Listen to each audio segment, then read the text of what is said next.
सबको यीशु सहाय त्रिनितातीस काल में आप सबका हृदय से स्वागत करते हैं। आज के इस आराधना में आप सबका हृदय से स्वागत करते हैं। निश्चय आज परमेश्वर का प्रेम, उसकी दया और उसका अनुग्रह हम सबों के जीवन में है। तो आइए हमारे उसके पवित्र सिंहासन के निकट अपने जीवन को समर्पित करें। हम प्रार्थना करें। धन्यवाद देते हैं जय पिता परमेश्वर तेरे दया प्रेम और अनुग्रह के लिए, जो निरंतर प्रभु तो हम हर एक पर मिलता है कि आज हम तेरे द्वार से सुरक्षित आनंदमय जीवन को व्यतीत कर हम तेरे संगति में तेरे तमाम आशीषों को पा सके। निश्चित रूप से प्रभु हमारे को तूने अगुवाई किया, संभाला और आज कर पिता हमारे तेरे द्वार से सुरक्षित और स्वस्थ पह जाते हैं। यह आपकी महानता प्रभु से और आपका अनुग्रह हम सबके जीवन में है। आज पिता हर एक आपके पवित्र हाथ में अपने जीवन को समर्पित करते हैं। आप हमारी अगुवाई कर एक दोस्त गुनाह अपराधों को प्रभु हमारे के जीवन से अलगा कर हम क्षमा कर कि हम तेरे पवित्र संगति में हमारे का जीवन प्रभु तेरे निकट और तुझे ग्रहण योग्य हो पाए। आप ही अपनी उपस्थिति में अपने सामर्थ्य में हमारे के जीवन प्रदान करें और आज यह दिन भर की आशीष प्रभु हमारे तेरे संगति में ग्रहण करने वाला बन पाए। तो ये प्रभु इस आराधना में हमारे के संग साथ होके तो वो गाने में तेरे महिमा और तेरे वचन की संगति में हमारे के हृदय प्रभु तेरे उस वचन को ग्रहण कर पाए और हमारा हर एक का मुख प्रभु तेरे पवित्र नाम की स्तुति महिमा कर पाए। आप ही हमारे को तैयार कर और पिता अपने पवित्र आत्मा के सामर्थ्य से हमारे के जीवन में भर दे। निश्चित रूप से प्रभु हम हर एक आदर भक्ति के साथ तेरी स्तुति और तेरे नाम की जय जयकार हम करने वाले बन पाए। ये प्रार्थना हम मांगते हैं उदारता प्रभु यीशु के पवित्र नाम में। दसवें अनुग्रह सृष्टि के राज में ग्रहण करें, आमीन। तो ये हम लोग अपने स्थानों में खड़े होकर आज के इस आह्वान वचन को हम लोग सभी को पढ़ेंगे। और आज का आह्वान वचन जो हमें मिलता है भजन संहिता भजन संख्या 25 और उसका पहला और दूसरा पद। भजन संहिता 25 और उसका पहला और दूसरा पद। वचन हमें कहता है, हे यहोवा मैं अपने मन को तेरी ओर उठाता हूँ। हे मेरे परमेश्वर मैंने तुझी पर भरोसा रखा है, मुझे लज्जित होने ना दे। मेरे शत्रु मुझ पर जय जयकार करने ना पाए। यहाँ तक आमीन। सभी कोई बैठ जाएंगे। आज की आराधना को हम शुरू करते हुए हम लोग साक्षीवाणी से गीत गाएंगे। त्रिनितातीस काल में से गीत है और गीत संख्या 11।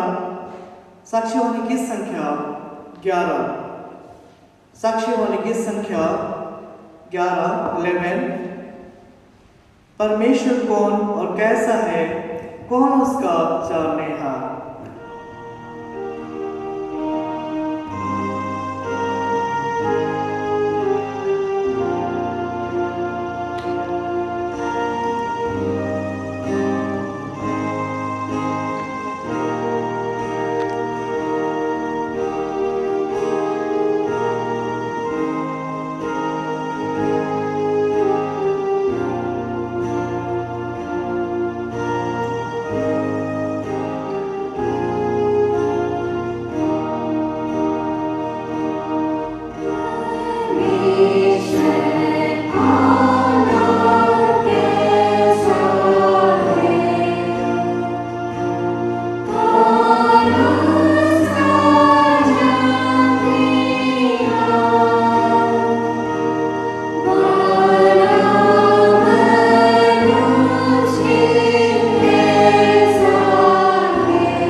हमारा अनंत एक परमेश्वर पिता और पुत्र और पवित्र आत्मा के नाम से होंगे। हमारे सहत ईश्वर के नाम से है जिसने स्वर्ग और पृथ्वी को सृजा।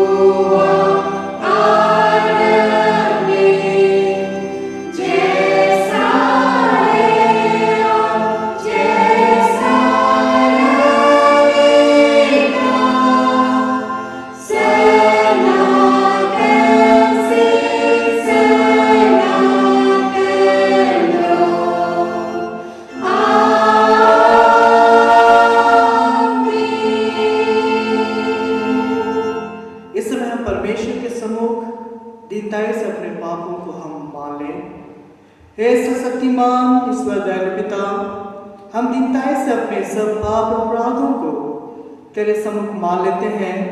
तू अपने प्रिय पुत्र हमारे प्रभु यीशु ख्रीस्त के कारण हम पर दया दृष्टि कर और हमारे सब पापों को क्षमा कर। आमीन।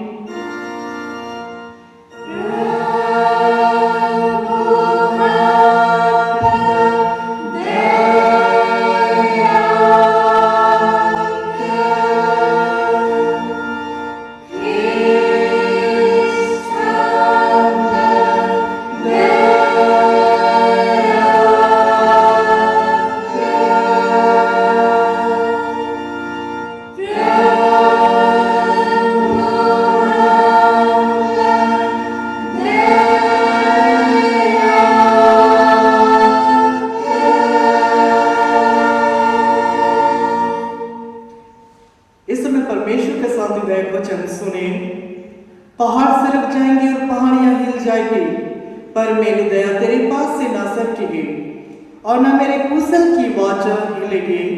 परमेश्वर तेरा दया करने वाला कहता है। यशायाह 54:10। आमीन।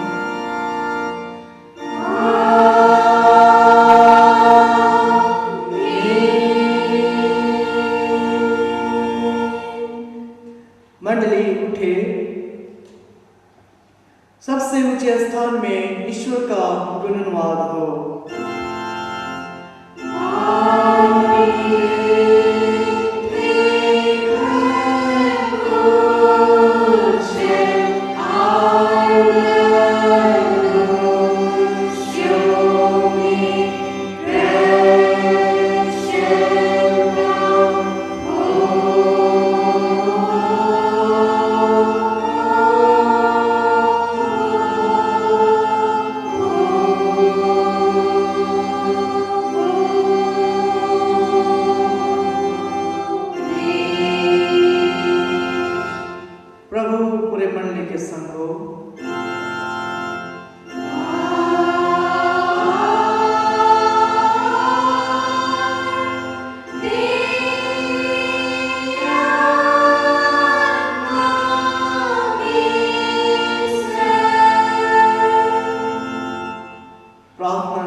हे प्रिय प्रभु स्वर्गवासी पिता, हम आपका धन्यवाद करते हैं कि तो अपनी कृपा से हम सबों का विनाश नहीं चाहता है, परंतु कि हम अपना मन तेरी ओर फिर आए और बच जाए।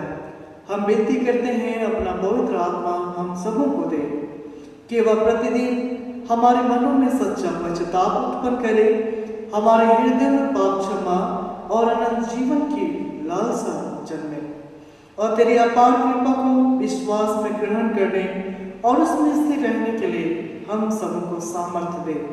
हर प्रकार की परीक्षा में हम सबको संभाल कि जिससे अनुग्रह के द्वारा अंत में परम सुखी हो जाए, हमारे प्रभु यीशु ख्रीस्त के कारण। आमीन।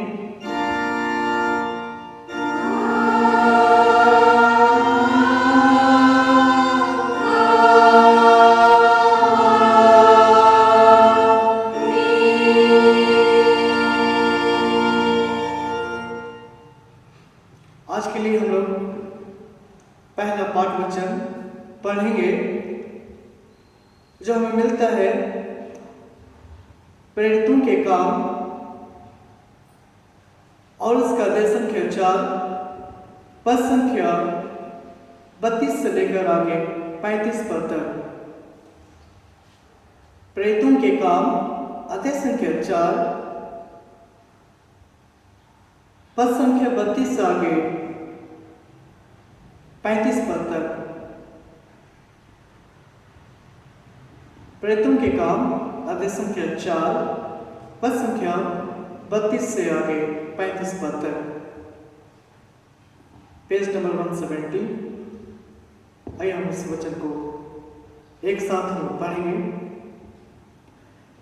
विश्वास करने वाले की मंडली एक चित्त और एक मन की थी। यहां तक कि कोई भी अपनी संपत्ति अपनी नहीं कहता था, परंतु सब कुछ साझे में था। प्रेरित बड़े सामर्थ से प्रभु यीशु के जी उठने की गवाही देते रहे और उन सब पर बड़ा अनुग्रह था। उनमें कोई भी दरिद्र ना था, क्योंकि जिनके पास भूमि या घर थे वे उनको बेच बेच कर बिकी हुई वस्तुओं का दाम लाते और उसे प्रेरितों के पांव पर रखते थे, और जैसे जिसे आवश्यकता होती थी उसके अनुसार हर एक को बांट दिया करते थे। यहाँ तक। आमीन। तेरा धन्यवाद है कृष्ण यीशु। हालेलुया।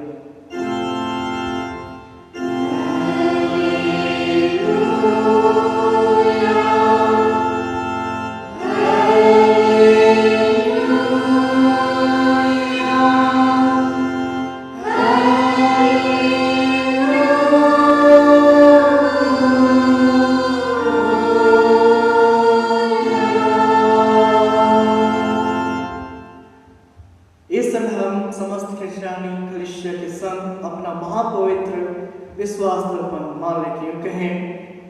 मैं विश्वास करता हूँ परमेश्वर पिता पर, जो स्वर्ग और पृथ्वी का सशक्तिमान सृजनहार है, और उसके इकलौते पुत्र अपने प्रभु यीशु ख्रीस्त पर, जो पवित्र आत्मा से गर्भ में आया, कुंवारी मरियम से उत्पन्न हुआ, पांतुस पिलातुस की आज्ञा से दुख उठाया, क्रूस पर चढ़ाया गया, मर गया, गाड़ा गया, पाताल में उतरा, तीसरे दिन मृतकों में से जी उठा, स्वर्ग पर चढ़ गया और परमेश्वर से शक्तिमान पिता के दाहिने हाथ बैठा है, जहां से वह जीतों और मृतकों का विचार करने को फिर आएगा।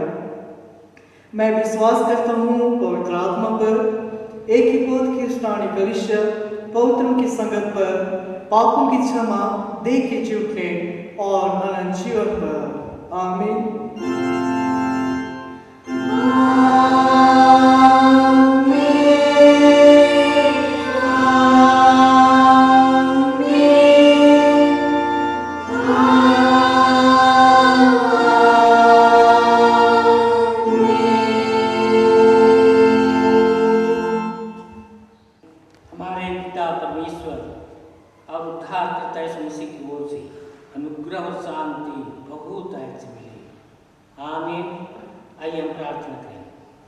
अनुग्रहकारी जीवित प्रेमी पिता परमेश्वर, हम तुझे हृदय से धन्यवाद देते हैं प्रभु कि बीते संपूर्ण जीवन में हम एक ही के साथ हुआ, सभी समय सभी परिस्थिति में संभाला, संकट जोखिम मुसीबत से बचाकर आज के इस दिन को और हम सबों को एक नया जीवन देखने दिया है। इस तेरी बड़ी दया, अनुग्रह, सुरक्षा, भलाई के लिए हम तुझे हृदय से धन्यवाद देते हैं। हम एक एक के धन्यवाद मन को ग्रहण कर।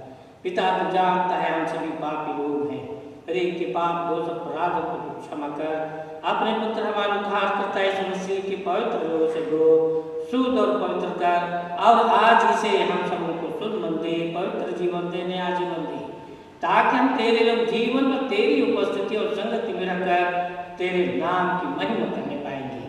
पिता भी हम तेरे जीवते वचन से सुनना, समझना और उसी के अनुसार जीवन जीते हुए अनंत जीवन पाना चाहते हैं। आकर हम एक एक के साथ हो, अगुवाई कर और तू ही आकर बोल और बातचीत कर, ताकि हम तेरे वचन के अनुसार संसार जीवन में जीवन जीते हुए अनंत जीवन के लिए तैयार हो सके। यह प्रार्थना हमारे उद्धारकर्ता यीशु मसीह के नाम से मांगते हैं पिता सुनो और दया से ग्रहण करिए। आमीन। आइए हम लोग इस समय मनन के लिए ईश्वर का जीवित वचन सुनेंगे जो लिखा हुआ है लूका रचित सुसमाचार 16 अध्याय उसका 19 से लेके हम लोग 31 पद तक सुनेंगे।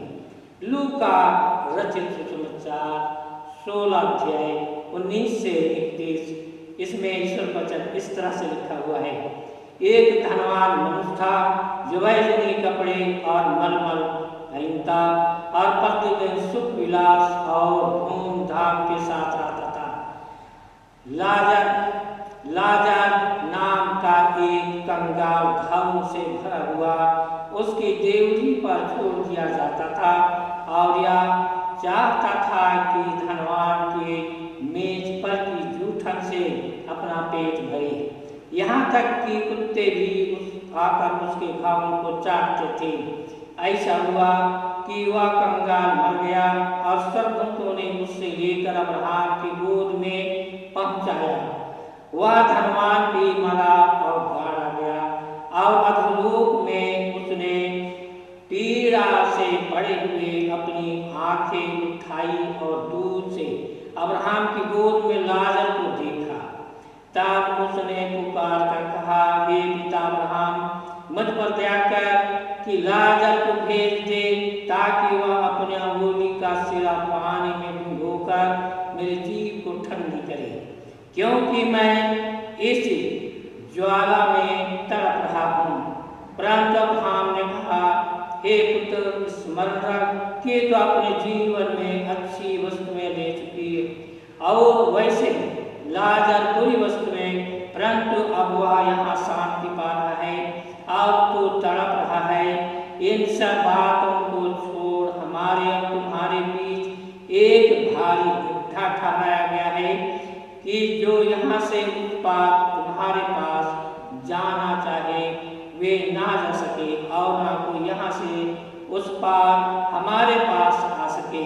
उसने कहा, तो हे पिता, मैं तुमसे विनती करता हूँ कि तो उससे मेरे पिता के घर भेज, क्योंकि मेरे 5 भाई हैं। वह उनके सामने इन बातों की गवाही दे, ऐसा न हो कि वे भी इस पीड़ा की जगह में आए। तब अब्राहम ने उससे कहा, उसने उसके पास तो मूसा और भविष्यवक्ताओं के पुस्तकें हैं, वे उसकी सुने। उसने कहा, नहीं, वे पिता अब्राहम, हे पिता अब्राहम, यदि कोई मरे हुओं में से उसके पास जाए तो वे मन फिराएंगे। उसने उनसे कहा, जब वे मूसा और भविष्यवक्ताओं की नहीं मानते तो यदि मरे हुओं में से कोई भी जी उठे तो भी उसकी नहीं मानेंगे। यहाँ तक। आमीन। मसीह में ख्रिस्त विश्वासी भाइयों, बहनों और बच्चे, हम सभी के सभी इस देश में परदेसी हैं। यह देश हमारा नहीं, हमारा अपना स्वदेश अनंत जीवन है। आज के उपदेश वचन में हम पाते हैं कि एक धनवान व्यक्ति जो बड़ी सुख शांति भोग विलास संसारिक जीवन में जीवन जीता था, परंतु उस देश के बारे में वह कभी नहीं विचार किया या नहीं जानने सका कि मैं भी इस देश में परदेसी हूँ। हमको इस देश को छोड़कर एक दिन जाना होगा। इसके बारे में वह धनवान नहीं जान सका और सुख शांति और भोग विलास में जीवन बिताने लगता था। वह बैजनी कपड़ा मलमल पहनता और उसके घर में नौकर चाकर दास दासी भरे हुए रहते थे, परंतु उसी देवढ़ी में एक लाजर नाम का व्यक्ति भी रोज जाया करता था। वहां जाता था और वहां के चूर चार गिरे हुओं में से वह अपना पेट भरता था। वह हमेशा परमेश्वर की उपस्थिति और संगति में जीवन जीता था। लाजर सोचता था कि यह देश परदेश या परदेश एक दिन हमारे लिए या अंत हो जाएगा, अर्थात मैं इस देश को छोड़कर चला जाऊंगा। लाजर इस बात को अच्छी तरह से जानता था। उसका शरीर घाव से भरा हुआ रहता था, कुत्ता आकर उसके घाव को चाटता भी था। और वह लाजर जो इस धरती पर कठिन दुख भोग रहा था। मसीह में प्रिय भाई और बहनों, आज हम हरेक कुछ बात को जानने, समझने और इस पर विचार करने की आवश्यकता है कि यह देश एक परदेश है। इस देश में कोई अस्थायी रूप से नहीं रह सकता। एक ना एक दिन इस देश को छोड़कर स्वदेश जाना होगा। इसलिए जैसा वह धनवान उस देश में जाने की तैयारी नहीं किया, परंतु लाजर को तैयारी किया, वैसे ही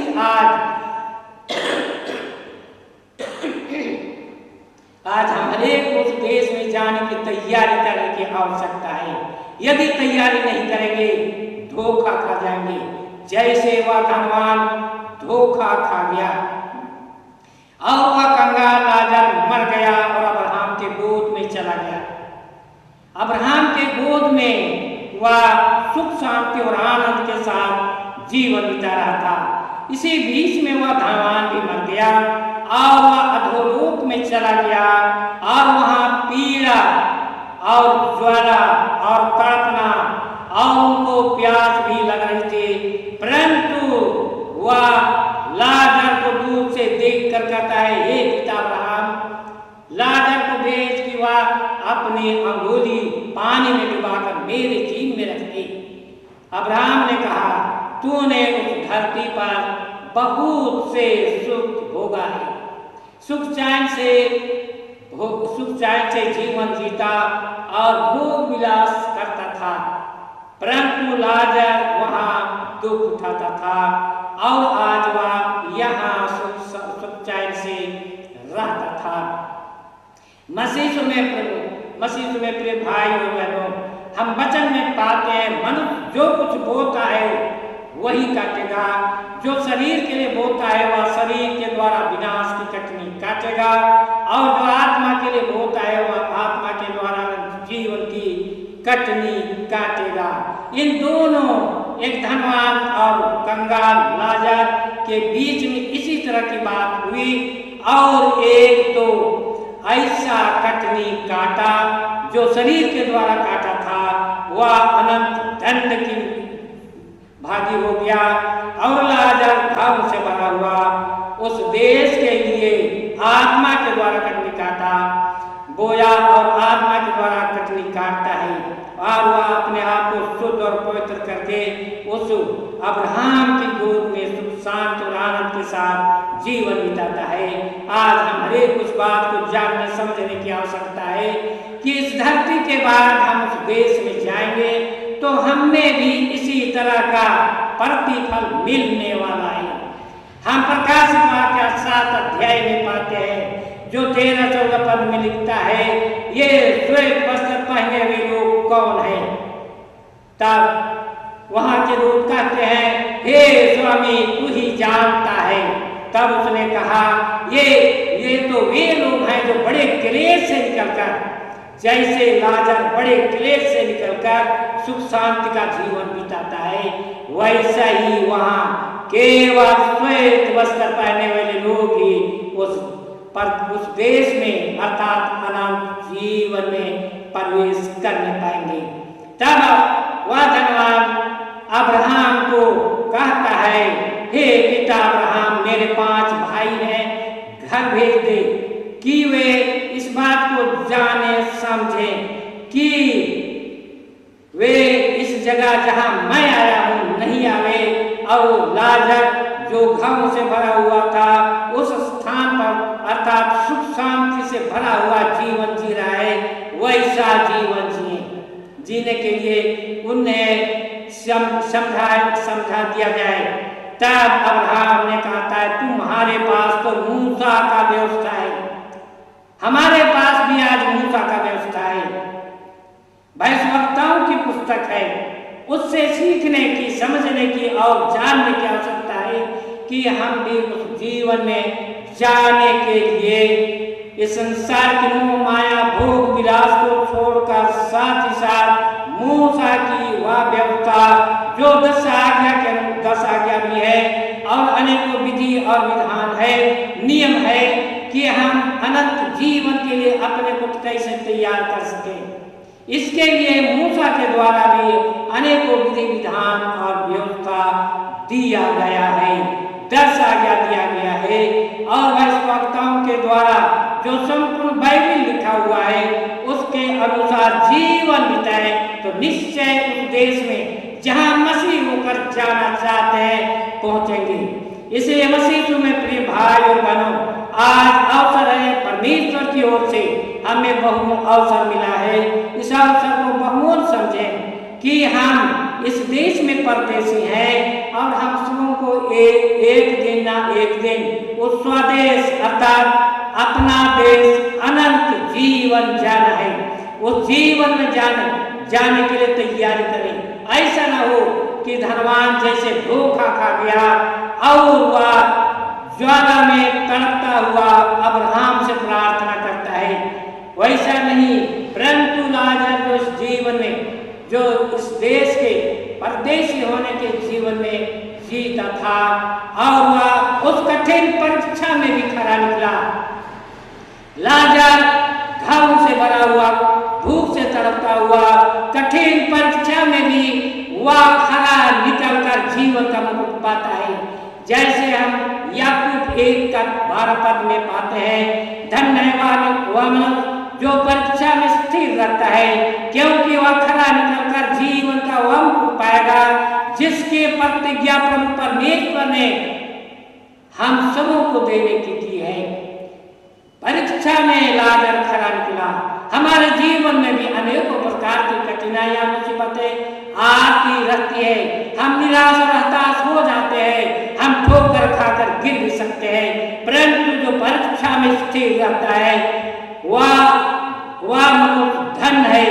और वह परीक्षा में अगर स्थिर रहा तो खरा निकलकर जीवन का मुकुट, जैसा वह लाजर घाव से भरा हुआ लाजर इस परीक्षा में स्थिर रहकर जीवन का मुकुट पाकर अब्राहम के गोद में सुख शांति और आनंद के साथ जीवन बिता रहा था, वैसे ही यदि हम परीक्षा में खरा निकलेंगे, संकट जोखिम मुसीबत में अनेक प्रकार की समस्याओं और कठिनाइयों से जूझते हुए इस परदेश के जीवन में, जैसे प्रभु कहता है, तुम परदेशी होने का जीवन भय से बिताओ, डर से कांपते, डरते और कांपते हुए इस परदेशी होने का जीवन को बिताओ, ताकि तुम एक दिन जीवन में प्रवेश कर सको जहां अनंत जीवन है। इसलिए मसीह में प्रिय भाइयों बहनों, आज हम सभी के सभी आइए हम अपने बुलाए जाने और चुन लिए जाने को सिद्ध करने का भली भांति यत्न करते जाएं, क्योंकि यदि ऐसा करेंगे तो हम किसी रीति से ठोकर नहीं खाएंगे, वरन हमारे प्रभु और उद्धारकर्ता मसीह यीशु के अनंत राज में बड़े आदर के साथ प्रवेश करने पाएंगे। प्रभु परमेश्वर इस वचन पर अधिकार से आशीष देवे। आमीन। आइए हम प्रार्थना करें। सामर्थ्य जीवित अनुग्रहकारी प्रेम पिता परमेश्वर, तो अनुग्रहकारी प्रेमी दयालु तरस खाने वाला परमेश्वर है। सबके अंतःकरण आत्मा तेरे सामने खुला बेपरद है। हे पिता परमेश्वर, आज हम हरेक को समझ बुझ ज्ञान दे, पश्चातापी मन दे, हम हरेक के मन में अनंत जीवन की लालसा उत्पन्न कर, ताकि हम भी उस लाजर की तरह उस अनंत जीवन में प्रवेश करने के लिए, जाने के लिए इसी नाशवर जीवन में अपने आप को तैयार करने पाए। यह प्रार्थना हमारे उद्धारकर्ता यीशु मसीह के नाम से मांगते हैं और दया से ग्रहण कर ली। आमीन। और ईश्वर की शांति जो ज्ञान सुन रहे हम सबों के मन और हृदय की रक्षा और रखवाली करेगी, आप इससे लेकर सब।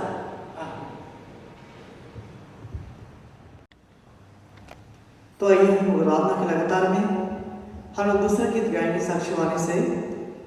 साक्षीवाणी गीत संख्या 342। साक्षीवाणी गीत संख्या 342 342।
बहुत तकलीफ में हैं, वे संकट जो हो रहे हैं। हम पिता परमेश्वर से प्रार्थना करेंगे और इससे पहले हम उसके जीवित वचन को याद करेंगे। तो संकट के दिन मुझे पुकार, मैं तुझे छुड़ाऊंगा और तो मेरी महिमा करने पाएगा। आमीन। आइए हम प्रार्थना करें। महान अनुग्रहकारी जीवित प्रेमी पिता परमेश्वर, हम इसी समय तेरे लोग पुनः तेरे चरणों के पास आते हैं और बीते संपूर्ण जीवन के लिए तुझे हृदय से धन्यवाद देते हैं पिता, और आने वाले जीवन को तेरे अनुग्रह में हाथ में समर्पित करते हैं। जिस तरह बीते संपूर्ण जीवन में संभाला, संकट जो की मुसीबत से बचाकर आज हम सबों को तेरी उपस्थिति और संगति में लाया है, आने वाले जीवन में भी हम एक के साथ होना, सबों को अपने लुहान और महान हाथ से छाया के वे रहना, ताकि हम तेरे लोग तेरी छत्र छाया में सकुशल और सुरक्षित रहकर तेरे नाम की महिमा आने वाले जीवन में भी करने पाए। पिता परमेश्वर, हम इसी समय कुलन गुड़िया को, जिसका हार्ट ऑपरेशन हुआ है, तो डॉक्टरों का डॉक्टर, वैद्यों का वैद्य है, सभी प्रकार के रोग दुख को चंगा करने वाला परमेश्वर तू ही है। हम पूरे मिले होकर उसके लिए प्रार्थना करते हैं और विश्वास भी करते हैं प्रभु कि तू उसके सारे रोग और दुख को चंगा कर देगा। जिस तरह तूने नगर के उस जवान का अस्थि छूकर जीवित कर दिया, 38 साल के रोगी को तूने चंगा कर दिया और वह खाट उठाकर घूमता फिरता घर चला गया। हे पिता परमेश्वर, हम सभी के सभी आज उसके लिए प्रार्थना करते हैं, तो उसके शरीर को छू, उसके शरीर के जितने रोग दुख है उसको शरीर से निकाल कर बाहर कर दे, उसके शरीर को सुस्वस्थ बना कर, ताकि हम पूरे मंडल के लोग तेरे पवित्र विश्वास में जीवन पर्यंत दृढ़ और स्थिर रहकर तेरे नाम की महिमा करने पाएंगे। पिता परमेश्वर, हम इसी समय पूरे मंडल के एक एक परिजनों को, छोटे बड़े सबों को तेरे अनुग्रहमय हाथ में समर्पित करते हैं। सबों के साथ होकर पवित्र आत्मा की अगुवाई से उनकी अगुवाई करना, ताकि सभी तेरे लोग तेरे नाम की महिमा आने वाले जीवन में करने पाएंगे। और भी रोगी दुखी बीमार हैं, सबके रोग दुख को चंगा करके स्वस्थ जीवन प्रदान कर।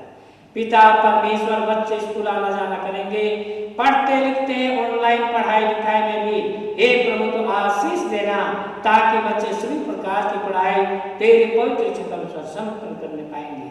हमारे प्रिय लोग जहाँ कहीं दूर या नजदीक में जहाँ फंस भी गए हैं, उनके साथ होकर उनकी भी रक्षा रखवाली करना।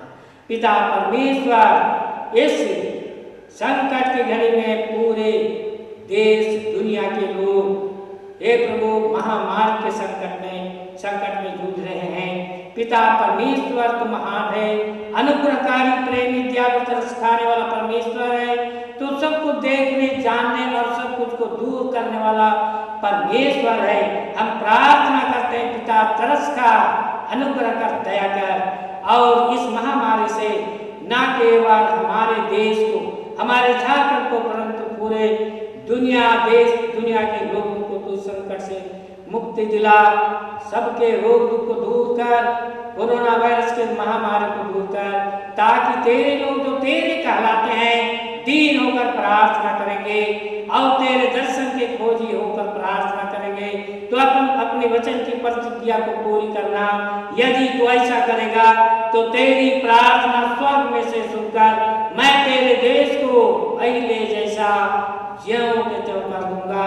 इस प्रतिज्ञा को पूरी करना, ताकि हम तेरे लोग तेरे नाम की महिमा आने वाले जीवन में भी करने पाएंगे।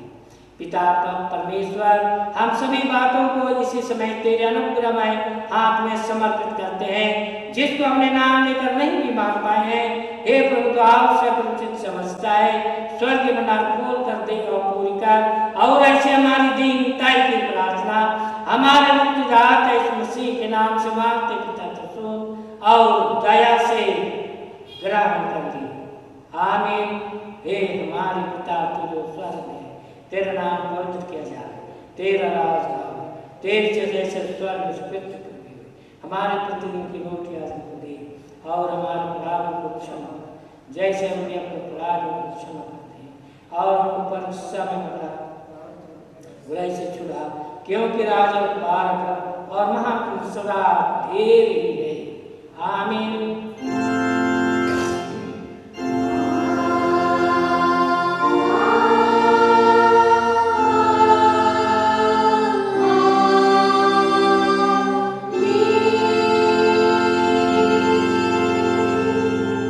विश्वास और दीन मन से तेरे परमेश्वर का आशीर्वाद ग्रहण कर। परमेश्वर तुझे आशीष देवे और तुझ पर रक्षा करे। परमेश्वर अपना मुख का प्रकाश तुम पर चमकावे और तुम पर अनुग्रह करे। परमेश्वर अपना मुख का प्रकाश तुम पर चमकावे और तुम्हें कुशल देवे। आमीन।